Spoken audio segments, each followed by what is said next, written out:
जय श्री राम, जय हनुमान, जय स्वामी लीलाशाह। दोस्तों, आज 173वां एपिसोड है। तारीख है 1 मार्च 2021 और आज हम जो पाठ करने जा रहे हैं ये 21 अगस्त 1963 को आगरा में स्वामी लीलाशाह जी महाराज का किया गया प्रवचन है। टॉपिक है ये कलयुग नहीं है और जिस पुस्तक से मैं पाठ नित्य करता हूँ उसका नाम है स्वामी लीलाशाह दर्शन। ये वो पुस्तक है जिससे मैं पाठ कर सकता हूँ। आपको ये स्वामी लीलाशाह आश्रम से प्राप्त हो सकती है। तो चलिए आज का पाठ शुरू करते हैं।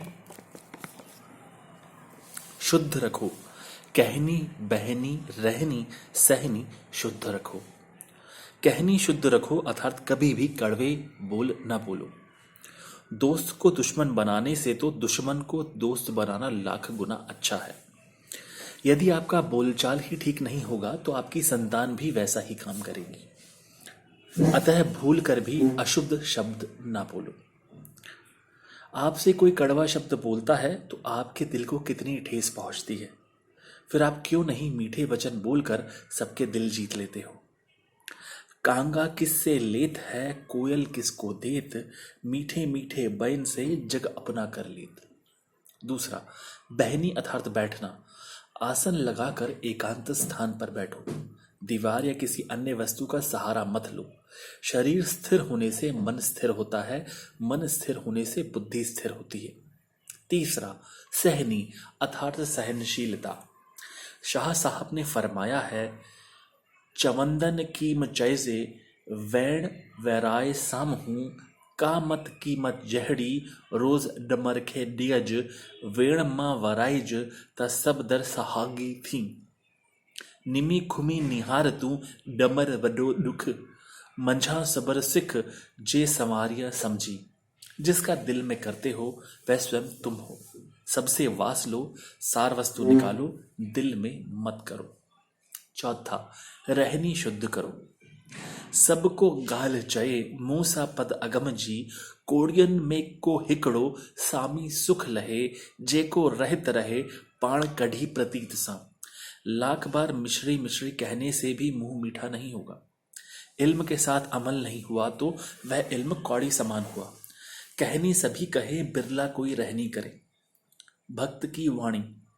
भक्त की वाणी सूर्य समान है। जिस प्रकार सूर्य निकलने से धुंध गायब हो जाती है तथा चारों ओर रोशनी फैल जाती है, इसी प्रकार भक्तों की वाणी से मन का अंधेरा दूर हो जाता है तथा भीतर ज्योति जगमगाती है।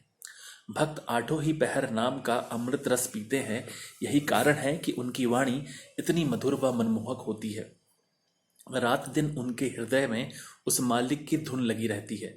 शाह साहब ने भी फरमाया है, तन तस्बीह मालहा मन मणियों दिन दम्बूरो जिन, तंदू जे तलब जू वहदत सूर वजन, वहदह लाशरीक इहो राग रगन, से सुताई जागण निंद इबादत उन जी। सचमुच पूछो तो भक्तों की वाणी फूलों से भी अधिक सुंदर व सुगंधित है। फूल जब तक ताजे हैं तब तक उनमें से खुशबू आती रहेगी तथा दिल प्रसन्न होगा, पर जैसे ही वे मुरझा जाएंगे तब बिल्कुल अच्छे नहीं लगेंगे। भक्त की वाणी सुंदर व सुगंधित होती है। किसी भी समय उसे पढ़ेंगे तो पहले से भी अधिक रस प्राप्त होगा। संतों की वाणी में ऐसी करामात है कि जब वह दुख में पड़ते हैं तब मन को शांति आ जाती है। सदाचारी बनो। सनातन धर्म की शिक्षा है कि प्रत्येक इंसान को सदाचारी बनना चाहिए। क्रोध ना करना, सदैव सच बोलना, किसी को मन कर्म व वाणी से दुख ना देना, ईर्ष्या व द्वेष से दूर रहना, गरीबों को दान देना तथा उन्हें सुखी रखना प्रत्येक सदाचारी गृहस्थी का कर्तव्य है। अच्छा व्यवहार करना तथा सत्य बोलना प्रत्येक इंसान का मुख्य धर्म है। रात दिन निर्मल बुद्धि से ईश्वर का गुणगान करना, सत्संग करना, सत्शास्त्रों का मनन करना, भजन करना, ध्यान में मग्न रहना, भगवत नाम का स्मरण करना, संतों की संगत व सेवा करने से चित्त शुद्ध होता है तथा मनुष्य सदाचारी बनता है। गुनाह माफ करो। एक दिन एक रोगी स्वामी जी के पास आया। स्वामी जी के चरणों में शीश झुकाकर अपनी पगड़ी रखकर अपना दुखी दास्तान सुनाकर निवेदन करके विनय करने लगा कि गुनाह माफ करो, गुनाह माफ करो। स्वामी जी ने पूरी वार्ता सुनकर उसे कहा कि जीवन में तुमने अनेक बुरे कार्य किए हैं। परमात्मा न्यायकारी है, उसका कोई दोष नहीं है, वह अवश्य फल देता है। एक बार महाराणा प्रताप नगर भ्रमण पर निकला। उसके साथ मंत्री भी था। रास्ते में उसने देखा कि दो किसान आपस में लड़ रहे हैं। उसने अपना घोड़ा रोककर उन दोनों को अपने पास बुलाकर झगड़े का कारण पूछा। दोनों ने अपनी अपनी बात राजा को बताई। राजा ने दोनों की बात सुनकर दोनों को दोषी कहलाया और दोनों को अपनी अपनी भूल का एहसास करवाया। दोनों पर 5-5 पैसे का दंड रखा, जो कि दोनों ने दे दिया। इस समय देखो सरकार कितने बड़े बड़े दंड लगा रही है। सरकारी कानूनी कायदे बने हुए हैं कि अमुक दोष के लिए अमुक सजा तथा अमुक दोष के लिए अमुक सजा। अतः तुमने यह नहीं सोचा कि मैं भूल कर रहा हूं जिसका फल अवश्य भोगना पड़ेगा। भूल को भूल समझते तथा उसी समय समझ जाते तो ये दुख नहीं देखते। ईश्वर न्यायकारी है, ऊंची सरकार है, उसे कभी भी दोष नहीं देना चाहिए। ये कष्ट व दुख हमारी भूल के ही नतीजे हैं। जवानी के नशे में हमारी आंखों के सामने अंधकार छा जाता है, हमें कुछ होश नहीं रहता है। यदि ईश्वर का डर होता तो शायद इतने पाप कर्म होते ही नहीं। हम यह सोचते हैं कि अभी तो आनंद लेवें, बाद में देखा जाएगा। जुआरी को यदि यह एहसास होवे कि मैं जुआ तो करता हूँ, परंतु जुआ में अगर सब रुपए हार जाऊंगा तो मेरे परिवार का बुरा हाल होगा। यदि जुआ करते पकड़ा गया तो जेल की हवा खानी पड़ेगी, फिर मेरे परिवार की पालना कौन करेगा, मेरी क्या इज्जत रहेगी। यदि वह यह विचार पहले से ही अपने दिल में प्रकट करें तो उसका जीवन संवर जाए तथा फिर दुखों से बच जाए। यह शिक्षा देने के बाद स्वामी जी ने उस रोगी को इलाज बताया, निर्देश दिए तथा खाने पीने में परहेज करने का कहकर उसे रवाना कर दिया। स्वामी जी ने कहा, दुनिया अजीब बाजार है, कुछ जीन्स यहाँ की साथ ले, नेकी का बदला नेक है, बुरे से बुरी बात ले, मेवा खिला तो मेवा मिला, आराम दे तो आराम मिले, कलयुग नहीं करजुग है, यहाँ दिन को दे और रात को ले। जय श्री राम, जय स्वामी लीलाशाह। दोस्तों, आज के इस प्रवचन में स्वामी जी ने बहुत सारी बातें सारगर्भित तरीके से कही हैं। सबसे पहले तो उन्होंने एक बात कही है, रहनी कहनी सुधारिए। और एक अच्छी बात यह है कि लोग सिर्फ इन्हीं दो बातों पर ध्यान देते हैं, पर स्वामी जी रहनी कहनी के साथ में बहनी और सहनी भी सुधारने को कहते हैं। यानी कि आप कैसे बैठते हैं उस पर भी ध्यान दीजिए, और जो आप सहन करते हैं उसको भी आप समझ करके चलिए। क्या होता है कि हम दुख तो सह लेते हैं या किसी के द्वारा अपमान सह तो लेते हैं, फिर दिल में गांठ सी बन जाती है, पर हम ये भूल जाते हैं कि ये जो भी है या तो हमारे पूर्व जन्म का कर्मों का फल है या हमारे ये नए संस्कार जन्म ले रहे हैं। जितनी चित्त की वासनाएं बनती रहेंगी उतना ही हम बंदी बनते रहेंगे। यही बातें जो हमारे दिल में रह जाएंगी ठेस बन करके इस जन्म में अगले जन्म में कभी ना कभी हमारे सामने आएंगी। और हमें ये सोचना चाहिए कि यदि जिसने हमारे साथ बुरा किया उसका बुरा हो भी गया तो भी आपकी उन्नति तो नहीं हो रही, एक बार को आपको अच्छा लग भी जाए। तो इसलिए आप ये याद रखिएगा कि जो जैसा कर्म करता है उसका फल उसको अवश्य ही मिलता है।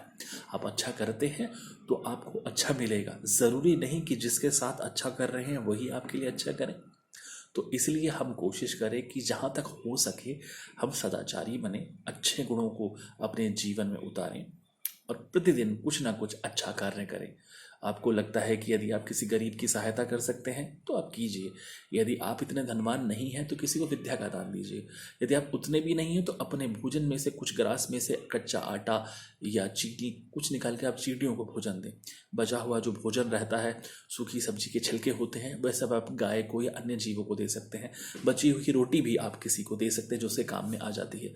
ज़रूरी नहीं कि किसी भी चीज़ को फेंका जाए, ताकि सृष्टि में हमारे द्वारा कुछ कार्य हो सके। कुछ कार्य प्रारब्धवश होते हैं, कुछ प्रेरणात्मक तरीके से होते हैं, पर जितना हम इतनी अच्छी चीज़ों को अपने जीवन में उतारते हैं तो किसी ना किसी की मदद होती है।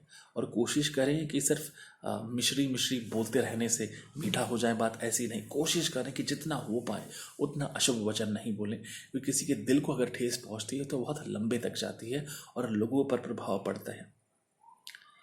तो मैं समझता हूँ इन बातों का आप ध्यान रखें। एक भाई ने मेरे से सवाल किया था कि यदि ऐसा है तो जिनसे हम सीखते हैं वो गुरु हमसे बहुत अपशब्द और ऐसी बातें क्यों कहते हैं कि हमारे दिल को ठेस पहुँचे। नहीं, यदि आप किसी के यहाँ पर सीख रहे हैं और वो वास्तविकता में यदि वो गुरु है, तो आप ये याद रखिएगा कि वो हमेशा आपके भले के लिए बात करेंगे। अगर वो आपको डांट भी रहे हैं, कुछ उलाहना भी दे रहे हैं, तो आपके भले के लिए कर रहे हैं। और मैं ये जानता हूँ कि कोई भी शिक्षक यदि है तो हमेशा गुस्से में नहीं रहेंगे। यदि आप अच्छा कर रहे हैं तो वो आपकी बढ़ाई ज़रूर करेंगे, चाहे प्रत्यक्ष या अप्रत्यक्ष रूप से। और यदि आपको लगता है कि कोई ऐसे व्यक्ति है जिनके यहाँ आप सीख रहे हैं, हमेशा उनका बर्ताव आपके प्रति अच्छा नहीं है, तो आप कहीं अन्यत्र सीखें। पर ये याद रखें कि आपको अपनी गति अच्छी करनी है। बहुत सारी बातें हमारा मन, हमारा अंतर्मन जो है स्वयं हमें बता देता है। स्वामी जी भी ये कह रहे हैं कि ये कलयुग नहीं है। जो अंत की यदि पंक्तियाँ आप वापस विचार करेंगे कि दुनिया अजीब बाजार है, कुछ जीन्स यहाँ की साथ ले, नेकी का बदला नेक है, बुरे से बुरी बात ले। तो ये गूढ़ बातें और रहस्य हैं, कहने सुनने में अच्छी लगती हैं, जीवन में उतारना बहुत मुश्किल है। पर यकीन मानिए कि एक बार आप दृढ़ निश्चयी होकर के अपने जीवन में इसको उतार लेंगे तो बिल्कुल एक सीधा रास्ता है, जिस पे चलने से न केवल आपको परम पद और मोक्ष की प्राप्ति होती है, बल्कि एक ऐश्वर्य भी जीवन में आ जाता है, अधिक शांति और अधिक प्रसन्नता आती है। यदि कुछ फैलाना ही है तो अच्छाई को और प्रेम को फैलाइए। लड़ाई झगड़े तो पहले भी समाज में होते आए और होते रहेंगे। जय श्री राम, जय स्वामी लीला शाह।